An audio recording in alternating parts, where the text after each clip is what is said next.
출애굽기 16장 13절에서 21절까지 구약 성경 106면 되겠습니다. 13절부터 21절까지 제가 한 절, 여러분들이 한 절 이렇게 교독하겠습니다. 저녁에는 메추라기가 와서 진에 덮이고 아침에는 이슬이 진주 위에 있더니 그 이슬이 마른 위에 밤낮 전에 자고 죽으며 서리같이 가는 곳이 있는지라. 이스라엘 자손이 보고 그것이 무엇인지 알지 못하여 서로 이르되 이것이 무엇이냐 하니 모세가 그들에게 이르되 이는 여호와께서 너에게 주어 먹게 하신 양식이라. 여호와께서 이같이 명령하시기를 너희 각 사람은 먹을 만큼만 이것을 거두리니 너희 각 수제로 한 사람의 평같이 거두되 각 사람이 그의 장막에 있는 자를 위하여 거두리라 하시니라. 이스라엘 자손이 그같이 하였더니 그 거둔 것이 많기도 하고 적기도 하나 오히려 많이 거두다고 남음이 없고 적게 거두다고 부족함이 없이 각 사람은 먹을 만큼만 거두었다. 모세가 그들에게 이르기를 아무든지 아침까지 그것을 남겨두지 말라 하였으나 그들이 모세에게 순종하여야 하고 어느 아침까지 두었더니 벌레가 지고 냄새가 나니라. 모세가 그들에게 노하니라. 다 계십니다. 우리가 아침마다 각 사람은 먹을 만큼만 거두었고 햇볕이 뜨겁게 쬐면 그것이 쓰러졌더라. 아멘. 요즘 TV 예능 프로그램을 보면은 유독 먹는 것을 주제로 한 프로그램이 참 많습니다. 어디를 틀어도 다 먹는 방송이에요. 저는 그렇게 먹는 것에 관심이 없는데 대부분의 사람들이 관심이 많은 것 같습니다. 시대가 변하고 사람들이 변해도 먹는 것은 우리 모두의 관심사이기 때문에 그렇습니다. 왜냐하면 먹는 문제는 우리들에게 생존을 위한 가장 기본적인 것이기 때문에 그래요. 누구나 먹지 않으면 우리 살 수가 없잖아요. 그래서 먹는 문제는 참 중요한 문제입니다. 그런데 오늘 본문의 말씀 보면 이스라엘 백성들은 이제 출애굽해서 광야를 지나게 되는데 그 광야에서 하나님이 내려주시는 만나와 메추라기를 양식으로 먹었다라는 내용이 나옵니다. 광야에서 40년 동안 만나와 메추라기를 양식으로 해서 먹었다. 원래 이 양식이란 말은 히브리어로 레헴이라는 단어인데 원래 먹을 것이라는 뜻입니다. 먹을 것. 그런데 오늘 본문 보면은 3절에서는 떡으로 번역되어 있고 4절에서는 양식으로 번역되어 있습니다. 근데 이 4절을 자세히 보면은 하나님께서 그 양식을 하늘에서 비같이 내리시겠다고 말씀하셨다는 거예요. 그 만나를 하늘에서 내리시겠다. 오늘 우리는 이 말씀에 주목해서 좀 더 생각을 해봤으면 좋겠다라는 생각을 해봅니다. 여러분, 애굽에서 430년을 살았던 이스라엘 백성들이 학습한 것이 무엇이겠습니까? 그들은 어디에서 나는 것으로 양식을 얻었죠? 주로 땅에서 나는 양식으로, 땅에서 나는 것으로 양식을 얻었죠. 그래서 땅에서 농사를 짓기도 하고 또 땅에서 목축을 하면서 양식을 얻었습니다. 그렇게 살아왔는데 애굽 땅에 살아왔는데 이제 너희가 애굽 땅을 탈출해서 광야를 지나는 이때는 이제부터는 땅에서 나는 것으로 양식을 삼지 말고 하늘에서 내리는 것으로 양식을 삼아야 한다라고 말씀하고 있다는 것입니다. 결국 이 만나 스토리는 우리가 어떻게 인생을 살아야 하는지를 우리에게 말씀해 주시기 위한 하나님의 메시지라는 것이죠. 그래서 이 만나를 그냥 우연찮게 그냥 우연히 내리신 것이 아니라 하나님께서 그렇게 내리시는 분명한 이유와 목적이 있어서 그렇게 하셨다는 거예요. 여러분, 하나님께서 우리에게 단순히 먹고 사는 문제를 가르쳐 주시기 위해서 오늘 본문을 주셨다고 생각하십니까? 절대 그렇지 않습니다. 오늘 본문은 먹고 사는 문제를 가르치는 말씀이 아니라 먹고 사는 그 원칙에 대한 말씀을 우리에게 해주고 있다는 것이죠. 방법이 아니라 원칙. 다르게 말하면 방법이 아니라 어떤 의식, 어떤 생각을 심어주기 위해서, 말씀하시기 위해서 우리에게 이렇게 만나를 내려주셨다는 것입니다. 어떤 의식일까요? 그것은 주권의식입니다. 주권의식. 주권의식이 무엇입니까? 하나님이 우리 인생의, 내 생명의 주인이시다 라는 것이 주권의식이에요. 그것을 우리에게 말씀하시기 위해서 만나를 내려주셨다는 겁니다. 다시 말하면 광야에서 양식이 하늘로부터 내린 것을 보고서 바로 너희는 그것을 깨달으라는 것이죠. 궁극적으로 누가 우리에게 양식을 주시는 분이 누구십니까? 하나님이 주신다. 너희가 인생길을 걸어갈 때 너희의 주는 모든 양식은 결국 하나님이 주신다. 그 다음에 또 우리 인생의 주권, 우리 인생의 주권이 누구에게 있는 것인가? 그것을 분명하게 말씀하고 있다. 누구에 있습니까? 하나님께 있다. 그것을 우리에게 가르쳐 주시기 위해서 만나를 주셨다는 겁니다. 일반적으로 우리들이 먹고 사는 대부분의 양식은 땅에서 납니다. 그런데 하나님께서 굳이 하늘에서 내리신다고 말씀하신 분명한 이유가 있다는 것이죠.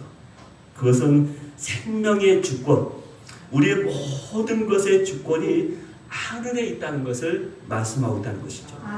그러니까 광야를 지날 때 그대의 주권자이신 하나님을 믿고 너희는 그 길을 따르라는 것이죠.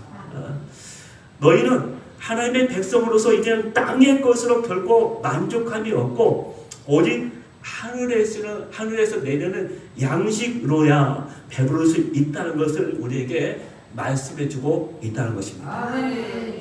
여러분, 모세는 이것을 깨달았던 사람이었습니다. 그래서 신명기 8장에 보면 다음과 같이 말씀하고 있습니다. 신명기 8장 3절 우리 다 같이 한번 읽습니다. 너를 낮추시며 너를 주시하시며 또 너를 알리하며 내 백성들과 인하던 만나를 내게 먹이신 것은 사람이 떡으로만 사는 것이 아니요 여호와의 입에서 나오는 모든 말씀으로 사는 줄을 내게 알게 하려 하심이니라. 무엇을 알게 하시기 위해서 그렇게 했다고요? 사람이 떡으로만 사는 것이 아니라 하나님의 모든 말씀으로 사는 것을 우리에게 알려주기 위해서 그렇게 만나를 내리셨다는 것이죠. 모세는 이것을 깨닫고 이렇게 우리에게 말씀하고 있는 거예요. 이 말씀은 떡이 없어도 살 수 있다라는 말씀이 아닙니다. 떡도 있어야 우리가 살아갈 수 있죠. 그러나 하나님의 백성은 결코 떡으로만 살 수가 없다는 것을 말씀하고 있다는 것이죠. 그래서 여호와 입에서 나오는 모든 말씀으로 사는 줄을 너에게 알게 하기 위해서 내가 만나를 주었다는 것이죠. 모세는 이것을 깨닫고 그리고 백성들도 이 진리를 깨닫기를 원하셨습니다. 그래서 땅에 집착하는 인생이 아니라 하늘을 주목하는 인생이 되라는 것이죠. 그것을 우리에게 말씀하고 있는데 신명기 8장 16절입니다. 8장 16절. 다 같이 한번 읽습니다. 만나를 광야에서 내게 먹이셨나니 이는 다 너를 낮추시며 너를 시험하사 마침내 내게 복을 주려 하심이었느니라. 아멘. 여기서 하나님이 만나로 먹이신 두 가지 이유가 있다고 말씀하셨죠. 첫째는 뭡니까? 너희를 낮추기 위해서. 너희를 낮추기 위해서. 하나님이 너희를 낮추기 위해서. 여러분, 이스라엘 백성들은 출애굽할 때 급히 나와야 하기 때문에 충분한 양식을 준비하지 못했어요. 급히 나와야 하기 때문에 양식을 준비하지 못했습니다. 더구나 광야 어디에서도 양식을 그들은 구할 수가 없었죠. 왜냐하면 광야에는 아무 먹을 것도 없는 그냥 메마른 땅이기 때문에 그렇던 거예요. 또 적들이 위협 속에서 계속해서 그들은 이동을 해야만 했습니다. 계속 이동해야 하잖아요. 계속. 그래서 농사를 짓거나 그들이 수고해서 목축을 하면서 먹을 것을 거둘 수도 없는 거예요. 매일매일 그냥 계속 이동해야 하기 때문에. 또 그 당시에 장정만 60만 명이 출애굽을 했기 때문에 여자나 어린아이들 다 포함하면 그 당시의 인구, 이스라엘 백성들이 출애굽했던 인구는 한 200만 명이 넘었을 것이다 라는 추정을 해보게 됩니다. 그런데 그 200만 명이 넘는 그 사람이 한꺼번에 광야에서 어떻게 먹고 마실 수가 있습니까? 도저히 생활할 수가 없는 거예요. 예. 그들은 전혀 아무것도 할 수가 없었던 것입니다. 그래서 하나님이 비로소 나선 것이죠. 예. 그러면서 이스라엘 백성들은 우리는 아무것도 아니구나. 우리가 할 수 있는 것은 아무것도 없구나. 라는 것을 광야에서 깨닫는 것이죠. 예. 그래서 너희에게 낮추기 위해서. 여러분이 배고픔을 겪어본 사람은 얼마나 인생이 힘든지, 우리 인생이 얼마나 연약하고 내가 얼마나 깨어지기 쉬운지 알게 됩니다. 그렇죠? 그래서 철저하게 낮추게 된 거예요. 두 번째 이유는 뭐라고 했습니까? 그들을 시험하기 위해서. 시험하기 위해서. 근데 여기서 시험하다라는 히브리어 단어가 나사라는 단어입니다. 나사. 어떤 사람이나 어떤 물건을 종종 역경이나 고난을 통해서 테스트한다라는 의미가 있습니다. 시험한다는 것이죠. 그래서 대개 여기서 이제 시험하다는 이제 템프, 유혹하다, 시험하다는 뜻이 아니라 이것은 입증하다, 프룸, 그다음에 시험하다, 테스트한다는 거예요. 그래서 그것을 테스트한 다음에 통과한 다음에 더 많은 것을 주시기 위해서 우리에게 시험하는 거예요. 하나님은 이스라엘 백성들이 마음을 낮추고 광야에서 그들의 믿음을 보여주기를 원했습니다. 그들의 광야 생활을 통해서 얼마나 철저하게 하나님이 그들에게 필요한지를 그들의 믿음을 보여주기를 원하셨습니다. 하나님만을 의지하며 신뢰하는 믿음. 그래서 그들 광야길 40년 동안 걷게 하셨다고 하나님은 말씀하고 있는 것이죠. 신명기 8장 2절 말씀을까요? 8장 2절 다 같이 읽습니다. 내 하나님 여호와께서 이 40년 동안에 내게 광야길을 걷게 하신 것을 기억하라. 이는 너를 낮추시며 너를 시험하사 내 마음이 어떠한지 그 명령을 지키는지 지키지 않는지 알게 하려 하십니다. 너를 시험하사 내 마음이 어떠한지 그것을 테스트하기 위해서 그렇게 하셨다는 것이죠. 여러분, 이스라엘 백성들이 만나를 얻기 위해서 그들이 광야에서 수고한 것은 아무것도 없었습니다. 그냥 그들은 매일같이 하나님의 내리신 만나를 단지 믿음으로 거둬들이는 수고만 했을 뿐이죠. 그냥 하나님이 광야 가운데 그들의 식탁을 다 차려놓으신 다음에 너희들이 와서 먹기만 할 뿐이에요. 먹으면 된 거예요. 그 수만 명 되는 사람들을 다 하나님께서 알아서 필요한 만큼 다 주셔서 식탁 가운데 다 마련하신 다음에 와서 먹으라는 거예요. 근데 문제는 내가 믿음으로 그것을 내가 거둬들이는 것은 내가 해야 한다는 거예요. 내가 해야 한다는 거예요. 그게 하나님께서 우리에게 주신 말씀이에요. 그러니까 우리의 수고와 노력과 열심을 주장하지 말라는 것이죠. 그래서 신명기 8장 18절에 이렇게 말씀합니다. 내 하나님 여호와를 기억하라. 그가 내게 재물 얻을 능력을 주셨습니다. 하나님께서 그 모든 것을 너에게 주었기 때문에 너희가 얻을 수 있고 그 모든 것을 누릴 수 있었다는 것이죠. 그래서 그 여호와 하나님을 기억하라. 여러분, 우리가 누리는 모든 것들은 다 누구에서 온 것인지 분명하게 알아야 한다는 것이죠. 우리의 노력이나 열심이 아닙니다. 하나님의 은혜. 사람이 물론 수고해서 얻는 것도 있습니다. 그러나 그것은 한계가 있어요. 그냥 우리의 계산된 그대로만 얻을 수 있어요. 근데 우리 인생을 그렇게 살아갈 수 없잖아요. 내가 수고한 만큼만 해서 내가 살아갈 수 있다? 그거 아니에요. 얼마든지 많은 일들이 복잡하게 일어나면서 내가 얻었던 거, 쌓아놓았던 거, 저축했던 거 한순간에 다 없어지는 경우를 우리는 얼마나 많이 보게 됩니까? 내가 이만큼 했으면 되겠지. 이만큼 저축하면 나머지는 내가 고생하지 않으면서 살아갈 수 있을 거야 하면 열심히 모았어요. 열심히 저축했어요. 열심히 쌓아놨습니다. 근데 전혀 예기치 않게 어떤 사건이 나고 사고가 나서 그 한꺼번에 그 모든 것이 무너지는 경우를 얼마나 우리 인생에서 많이 경험했습니까? 근데 그게 아니란 거예요. 우리 인생은 그렇게 살아갈 수 있는 것이 아니란 것이잖아요. 그래서 너희는 그것을 항상 기억하라. 근데 여기에 보면은 이 기억하라는 단어에 우리가 좀 주목할 필요가 있습니다. 기억하라. 자, 우리가 만나를 보면서 이 만나와 관계된 말씀을 보면서 계속 반복되는 내용이 한 단어가 등장합니다. 그건 뭡니까? 기억하라. 근데 이 기억하라는 말이 참 단어가 재밌습니다. 기억하라. 히브리어로 자카르라는 단어입니다.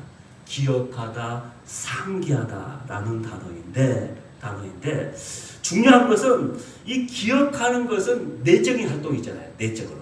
기억하는 것은 보이지 않는 내적인 활동이에요. 근데 이 자카라는 단어는 단순히 내적인 활동만 포함된 것이 아니라 반드시 거기에는 행동이 수반된 내적인 활동이라는 거예요. 이 기억한다는 것은 그냥 내적으로 그냥 보이지 않게 끝나는 것이 아니라 반드시 거기에는 행동이 있다는, 포함되어 있다는 행동이. 자, 예를 들어서 출애굽기 2장 24절에서 25절을 한번 볼까요?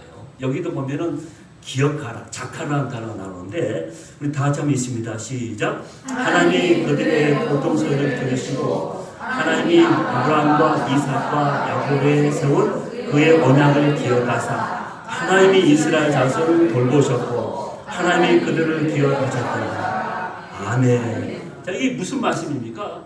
이스라엘 백성들이 애굽 땅에서 학대를 받는 거예요. 그들의 백성이 너무나 힘든 거예요. 그래서 고통 가운데 하나님께 부르짖습니다. 신음을 내는 거예요. 그때 그 소리를 들으시고 그 다음 어떻습니까? 하나님께서 그의 조상들과 세운 언약을 기억하사. 그 언약을 기억하셨어요. 근데 하나님은 언약만 그냥 기억하고 끝. 그게 아니에요. 그 다음에 뭐라고 했습니까? 그들을 돌보셨다. 하나님께서 그들을 돌보셔서 그들을 결국 애굽 땅에서 구원해내신 거예요. 그러니까 하나님이 기억한다는 것은 하나님께서 우리에게 구원까지 포함되어 있는 거예요. 구원까지 포함되어 있는 거예요. 그래서 이 기억하는 게 참 중요합니다. 우리의 모든 산날 동안에 요 하나님을 기억하고 말씀을 기억하고 주님에게 주신 감사와 은혜를 기억하는 게 중요합니다. 그럴 때 하나님은 그 기억하는 우리의 모습을 보고 내가 기억하며 묵상하는 그 모습을 보고 우리에게 은혜를 주시고 하나님이 나에게 오셔서 도움을 주시고 나를 구원해 주십니다. 그렇기 때문에 힘들고 어려울 때마다 여러분이 여호와 하나님을 기억하는 게 중요해요. 그 순간 여호와의 이름을 기억하면서 부르는 게 중요한 거예요. 그럴 때 하나님은 가만히 있을 수가 없는 거예요. 왜? 하나님이 그들과 세운 약속 때문에 언약. 성경에 수많은 언약의 약속이 나오잖아요. 그래서 그 언약을 받은 우리예요. 우리 그 언약의 백성이에요. 그래서 하나님은 그 언약 때문에 우리를 축복해 줄 수밖에 없고 우리를 구원해 줄 수밖에 없는 거예요. 그 언약 때문에. 그래서 이 기억하는 게 상당히 중요한 거예요. 열왕기하 20장 3절을 볼까요? 열왕기하 20장 3절. 여기도 자카르, 기억하라는 단어가 나옵니다. 다 같이 믿습니다. 여호와여 구하오니 내가 진실과 전심으로 주 앞에 행하며 주께서 보시기에 선하게 행한 것을 기억하소서 하고 히스기야가 심히 통곡하더라. 아멘. 유대 나라의 13대 왕으로 이 25살의 히스기야 왕이 올랐어요. 근데 그의 아버지는 악한 왕이었어요. 그래서 온갖 성전을 막 더럽히고 온갖 나쁜 짓을 다 했습니다. 근데 히스기야 왕이 오르자마자 히스기야는 제일 먼저 성전을 개혁합니다. 성전을 깨끗이 다 정결케 합니다. 그 다음에 여호와 유월절 이런 여호와의 절기를 다 지키게 합니다. 그 다음에 계속 그들이 숨겼던 모든 우상 숭배를 다 파괴시킵니다. 여호와 보시기에 선한 왕이었어요. 그래서 하나님 앞에 얼마나 기뻐하면서 그 나라를 통치했는지 봅니다. 그런데 어느 날 아수르가 침공해 왔어요. 나라가 위험에 빠졌죠. 근데 더 힘든 것은 그가 병들어 죽게 되었어요. 이 절체절명의 순간에 히스기야가 나아가면서 하나님 앞에 벽을 보면서 하나님께 전심으로 기도하면서 했던 기도가 오늘 말씀에 오늘 방금 읽었던 열왕기하 20장 3절이에요. 히스기야가 뭐라고 합니까? 주께서 보시기에 선하게 행한 것을 기억하옵소서. 하나님, 내가 얼마나 왕이 되어서 왕께 진실과 전심을 다해서 내가 선하게 하나님을 위해서 얼마나 충성했는지 하나님 기억하시고 나를 구원해 달라는 거예요. 기억하옵소서라는 뜻은 뭡니까? 하나님 나를 구원해 달라는 거예요. 나를 살려 달라는 거예요. 저 압수르의 나라로부터 우리 나라를 지켜달라는 거예요. 자, 그렇게 했을 때 결국 어떻게 됐어요? 히스기야가 응답받았죠. 뭘? 15년 생명을 연장받는 그런 복을 누리게 되었습니다. 우리가 하나님 앞에서 기억한다는 것이 중요합니다. 창세기 8장 1절에 보면 이렇게 됩니다. 8장 1절 다 같이 있습니다. 하나님이 노아와 그와 함께 있는 모든 그 짐승과 가축을 기억하사 하나님의 바람을 땅에 불게 하시매 물이 줄어들었고, 여기 보면은 또 기억하사 자카라는 단어 나오는데 여기 보면 뭡니까? 평상시에 가만히 있다 잊어버리고 있다가 갑자기 그들을 그 생명들을 그냥 기억해서 그런 게 아니에요. 여기 보면 늘 하나님은 갑자기 그런 것이 아니라 그들을 항상 마음에 깊이 새기고 있었던 그런 상태를 말합니다. 다시 말해서 노아와 모든 생명들 밤중에 다 이렇게 들어가게 한 다음에 하나님이 이제 다 모든 걸 이제 손 놓고 기다리는 게 아니라 그것을 여전히 기억하고 계셨다. 기억하고 계셨다. 그래서 이들을 위해서 다음에 어떻게 행할 것인가 그 다음 단계까지 다 준비해 놓으셨다. 그래서 기억해서 물을 줄어들게 하셨다라는 내용입니다. 결론적으로 여기서의 핵심은 무엇입니까? 하나님의 주권이에요. 하나님은 한 번도 그들을 버리시거나 떠나지 않으셨다는 것이죠. 하나님은 그들의 영원한 인생의 주인이 된다는 것입니다. 이게 주권의식이에요. 하나님은 이스라엘 백성들을 출애굽시킨 후에 그들에게서 손을 떼신 적이 없습니다. 그들의 보호자가 되셔서 계속해서 그들을 지켜보고 계셨던 것이죠. 자, 우리가 어린아이들, 저도 어린아이들 키울 때 보십시오. 제가 이제 군인 아파트에 살다 보면 아파트에 놀이터가 있어요. 우리 자녀들이 가서 놀고 있습니다. 이렇게 부모들 뭐 할까요? 그 자녀들을 지켜보고 있는 거예요. 어린 자녀가 다치지 않을까? 넘어지지 않을까? 다른 아이들 막 수많은 아이들이 있어도 그냥 부모는 자기 자녀만 바라보는 거예요. 자기 자녀만 보이는 거예요. 그게 하나님의 돌보심입니다. 하나님의 돌보심. 그러니까 하나님은 하늘에 내리는 양식을 통해서 너희가 여전히 하나님과 연결되어 있다는 것을 늘 기억하라는 거예요. 너희가 광야를 지나면서도 너희는 늘 하나님과 연결되어 있다. 광야에서 힘겹게 세상의 것들과 씨름하지 말고 이제는 눈을 들어 하늘을 주목하며 하늘과 연결되어 있는 사람이 되라는 것이죠.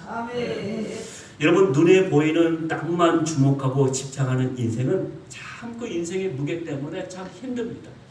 그래서 눈에 보이는 것들 때문에 계속 그 무게만 쌓일 뿐이에요. 그러나 땅에 살면서도 하늘 주목하며 하늘과 연결되어 있는 사람은 참 행복한 삶을 살 수가 있습니다. 그래서 하나님은 이스라엘 백성들로 하여금 매일같이 만나를 거두게 하신 거예요. 만나를 거두면서 어떡합니까? 그들은 늘 그렇게 생각했던 것이죠.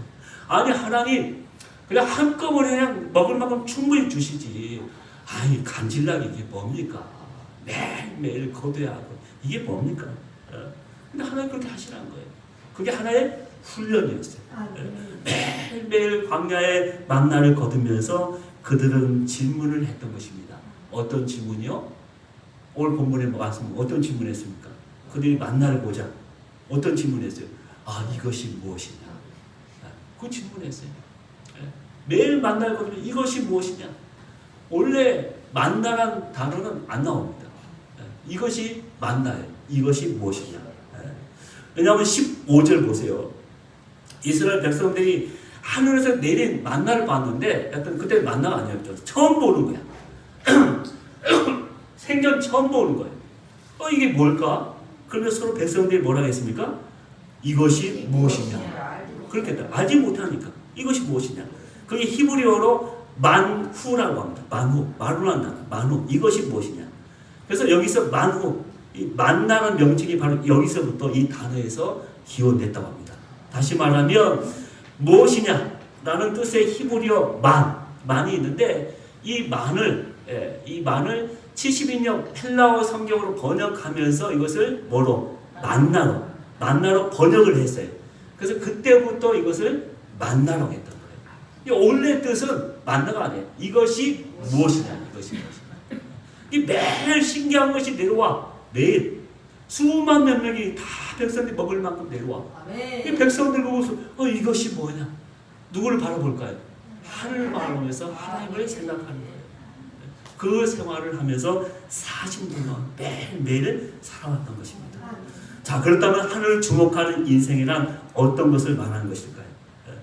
그것이 오늘 말씀에 나오는 이 만나를 거두고 먹는 과정에서 우리에게 알려주시는 하나님의 메시지가 있습니다. 다시 말하면 오늘 본문에서는 이 만나를 먹는 데는 몇 가지의 원칙이 있었다는 거예요. 원칙. 첫째는 뭡니까?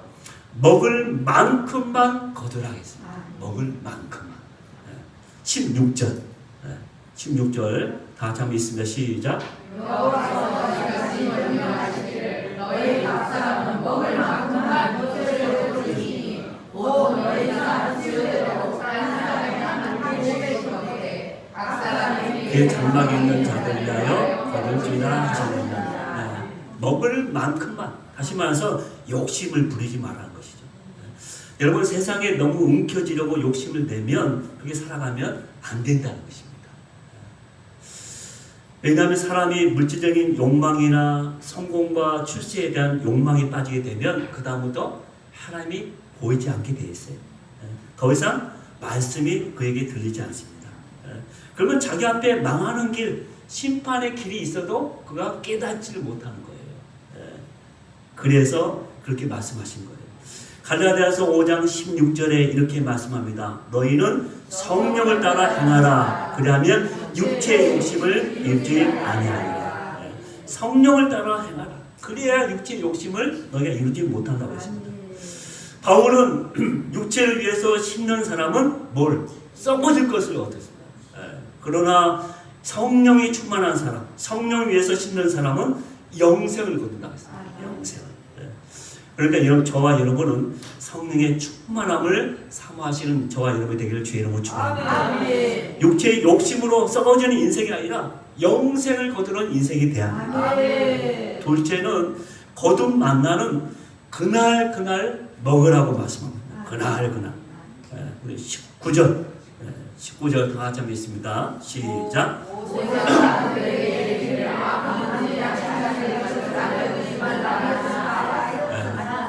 그것을 남겨두지 말라. 그날 먹어야 합니다. 그날 양식을 남기지 말고 모아두지 말고 쌓아두지 말고 그날에 다 사용하는 것이죠. 여러분 지금 여러분에게 하나님의 주시는 은혜가 있습니까? 그것을 다 사용하시길 바랍니다. 다 쓰시길 바랍니다. 이 말씀은 하나님의 은혜를 우리에게는 흘러가게 한다. 믿음의 사람은 뭐냐? 하나님의 주신 복을 유통하는 자예요. 하나님이 나에게 주신 그 귀한 복이 있는데 나에게서 멈추면 안 되고 그 복을 이웃으로 내 옆에 있는 사람들에게 흘려보내기 위해서 하나님이 나를 주신 거예요. 하나님이 아브라함에게 복을 주신 이유가 바로 그렇고 요셉을 그렇게 형통한 자로 복을 주신 이유가 바로 그겁니다. 단순히 그 개인 한 사람이 잘 먹고 잘 살기 위해서 준 거 절대 아니에요. 우리 인생은 자꾸 나의 주신 하나님의 은혜와 복을 흘려보니까 유통시키는 게 축복의 사람이에요. 그 사람이 부자예요. 그 사람이 부자예요. 그 사람이 인생을 성공하게 사는 자예요. 우리는 그것을 기억합니다. 주님은 우리가 받는 것을 남김없이 사용하면 새로운 것으로 매일매일 채워주겠다고 우리에게 약속해 주셨습니다. 누가복음 6장 38절 다 같이 믿습니다. 주라 그리하면 너에게 줄 것이니 곧 후인되어 누르고 흔들어 넘치도록 하여 너에게 안겨준다. 여기 보면 누르고 흔들어 넘치도록 너에게 풍성하게 안겨주겠다고 말씀하셨습니다. 우리는 주는 만큼 내가 다시 받게 되어 있어요. 내가 비워야 다시 채워지지 않아요. 비워야 채워지는 거예요. 근데 자꾸 움켜쥐고 있어 봐요. 결국 움켜진 그것밖에 남지 않습니다. 그것도 하나 둘씩 다 없어질 것이고 사라질 것입니다. 근데 나에게 자꾸 비게 되면 나의 고간을 자꾸 비워내게 되면 하나님이 다른 것을 채워주셔요. 다른 것을. 그렇기 때문에 이게 하나님의 복의 얼구나. 이게 하나님의 은혜로구나 하면서 깨달으면서 하는 것이죠. 하나님이 주시는 은혜가 있어요. 그것을 날마다 체험하는 여러분 되길 주의 이름으로 축원합니다. 셋째는 내일 아침마다 양식을 거두라고 말씀하셨죠. 21절입니다. 다 같이 한번 읽습니다. 21절 시작. 우리가 아침마다 각 사람은 먹은 만큼만 거두고 햇볕이 뜨겁게 되면 그것이 서러졌다. 아멘. 매일 아침마다 매일 아침마다 주시는 그 만나를 거두라는 것이죠. 하나님의 은혜는 매일매일 멈추지 않습니다. 뿐만 아니라 하나님의 은혜는 하나님은 묵은 양식을 주시지 않고 날마다 새로운 양식을 주십니다. 어제 만나가 아니에요. 매일매일 만나를 주신 거예요. 여러분, 우리는 묵은 양식을 가지고 사는 것이 아니라 새 양식을 가지고 살아야 한다는 것이죠. 날마다 말씀을 묵상하고 날마다 말씀을 들으면서 늘 새로운 하나님의 은혜로 내 심령이 채워질 때 내가 새로워지고 새로운 기쁨과 은혜 가운데 감사 가운데 나갈 수가 있다는 것이죠. 우리는 늘 그렇게 해야 합니다. 이스라엘 사람들이 만나를 걷는데 어떤 노동이나 수고가 없었습니다. 다만 그들은 만나를 바구니에 담는 믿음만 필요했던 것입니다. 여러분, 우리에게 주어진 하나님의 말씀을 이제 여러분의 믿음의 그릇으로 가득 담길 바랍니다. 그러면 그 말씀이 여러분의 내마가 되면서 여러분의 인생을 살리게 될 것입니다. 마지막으로 제6일에는 갑절로 거두고 제7일에는 안식하라고 말씀하셨죠. 자, 23절에 보면 그런데 여섯째 날에 거둔 만나를 가지고 그들이 하는 것이 있습니다. 어떻게 했습니까? 그 만나를 가지고 구울 것은 굽고 삶을 것은 삶으라고 말씀하셨죠. 그리고 나서 제7일에는 그 양식을 먹으라고 말씀하고 있었다는 거예요. 무슨 뜻입니까? 말씀을 붙잡고 묵상하는 시간, 씨름하는 시간이 반드시 너에게 있어야 한다는 거예요. 다시 말하면 말씀을 더 깊이 묵상하고 깨닫는 시간을 가져야 한다. 그래서 이렇게 안식일에 주일에 나와서 예배하면서 그 말씀을 다시 곱씹으면서 하나님을 기억하며 하나님의 은혜를 찬양하며 감사하는 그런 시간을 반드시 가져야 한다는 것이죠. 여러분, 우리는 이제 땅에 속한 자가 아니라 하늘에 속한 자라고 고린도전서 15장 48절에 우리에게 분명히 말씀했습니다. 너희는 이제 흙에 속한 자가 아니라 하늘에 속한 자다. 우리의 시민권은 그렇기 때문에 어디에 있어요? 하늘에 있는 거예요. 하늘에 있기 때문에 마땅히 우리는 매일같이 하늘에서 먹는 양식을 먹어야 하는 거예요. 땅의 양식은 결코 만족하게 할 수가 없어요. 결코 배부를 수가 없습니다. 우리 믿음의 사람은 늘 하늘로부터 내려오는 생명의 양식을 먹여야 하는 것입니다. 매일매일 그 만나를 먹으면서 양식을 먹으면서 우리는 질문해야 합니다. 이것이 무엇이냐? 이것이 무엇이냐? 하나님, 제가 무엇이건데 이렇게 나에게 은혜로 먹여주시고 나로 하여금 이렇게 지켜주시고 나를 보호해 주십니까? 하나님 어떻게 나에게 이런 은혜를 나에게 주십니까?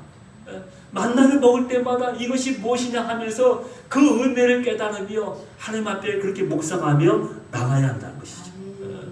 그럴 때 우리는 매일매일 달라질 수가 있는 것입니다. 하나님 우리에게 내려주신 만나는 매일매일 새롭고 결코 멈춘 적이 없습니다. 오늘 이 시대에도 이 시간도 우리에게 계속해서 내리시는 거예요. 우리의 광야 같은 인생길 가운데 풍성하게 지금도 우리에게 내리시는 그 만나를 믿음으로 거둬들이면서 그 만나를 먹으면서 늘 하나님을 기억하며 하나님의 은혜를 늘 하나님께 하나님의 은혜를 사모하며 살아갈 수 있는 저와 여러분이 되기를 주의 이름으로 축원합니다.